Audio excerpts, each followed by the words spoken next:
Pengalaman ini terjadi saat suamiku bekerja di sebuah perusahaan alat berat di Kalimantan. Perusahaan itu membuka lahan hutan untuk ditanami kelapa sawit. Karena tidak ingin berjauhan, aku ikut dan tinggal di mes kayu yang disediakan perusahaan bagi para karyawan. Mes itu berdiri di tengah kawasan hutan yang baru dibuka. Tanahnya masih merah, pepohonan besar sudah tumbang, dan malam datang lebih cepat dengan sunyi yang tidak biasa. Beberapa hari pertama berjalan normal. Aku mulai terbiasa dengan suara mesin, bau solar, dan dengungan serangga hutan yang tidak pernah benar-benar berhenti. Hingga suatu sore menjelang maghrib, saat aku sedang berada di dapur perusahaan sambil menunggu makan malam, kakakku datang dari arah belakang mes. Ia baru pulang kerja dan sempat memancing di sungai kecil dekat area proyek.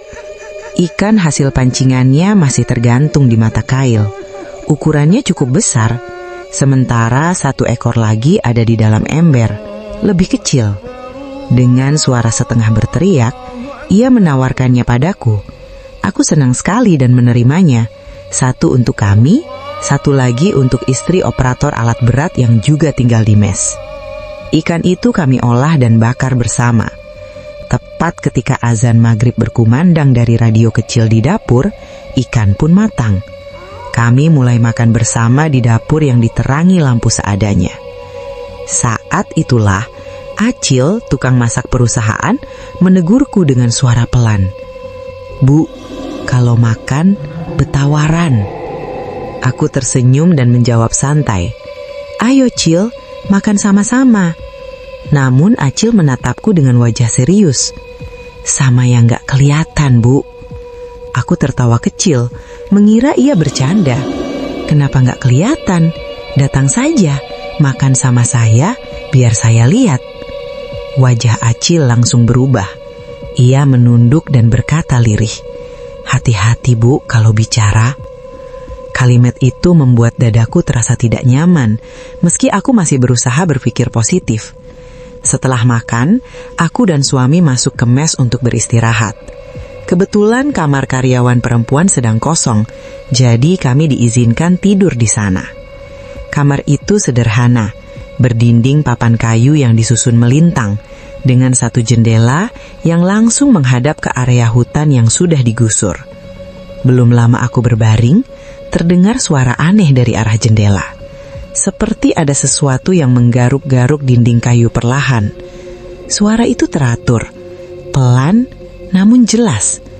Aku belum sempat bereaksi ketika tiba-tiba mesin genset mati. Seluruh mes langsung gelap gulita. Dalam kegelapan itu, mataku menangkap sesuatu di lipatan jendela yang tertutup. Jari-jari tangan kurus muncul perlahan. Kukunya panjang dan runcing mencengkram papan jendela seolah sedang berusaha membuka. Aku menjerit kaget. Suamiku segera menyalakan lampu minyak dan membuka jendela untuk memeriksa. Tidak ada siapa-siapa. Namun saat itu, aku mendengar suara seperti hewan besar yang sedang memanjat dinding kayu mes, bergerak cepat lalu menghilang ke atas. Karena ketakutan, aku bertanya dengan suara gemetar siapa yang ada di luar. Suamiku langsung menarikku dan mengajakku pindah ke kamar kakakku. Malam itu kami tidur bertiga. Aku memejamkan mata meski tubuhku lelah, namun perasaanku tidak pernah benar-benar tenang. Mes itu tidak memiliki plafon. Saat aku membuka mata, pandanganku tertuju ke bagian atas dinding.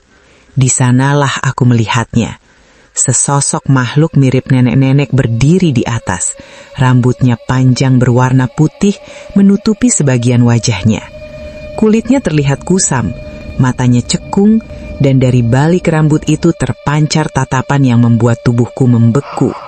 Ia mengenakan pakaian panjang seperti jubah, dan tubuhnya condong ke depan, seolah bersiap menerjangku. Aku berteriak histeris sekuat tenaga. Teriakanku membangunkan seluruh mes.